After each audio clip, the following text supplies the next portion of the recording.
और उनको भी हम पर भरोसा बहुत है। कोई चीज कम हो तो वो हमसे ले ले, जरूरत है हर चीज वो हमको दे दे।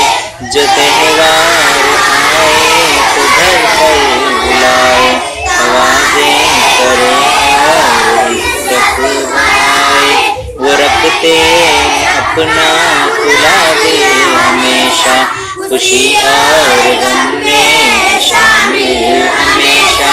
कुछ उनके बच्चे कुछ अपने बच्चे, सलीकों में बेहतर तरीकों में अच्छे।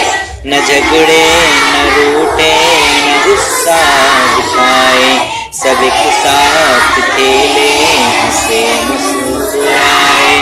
हम उनके मददगार और वो हमारे, ये दुख सुख के रिश्ते भी कितने प्यारे।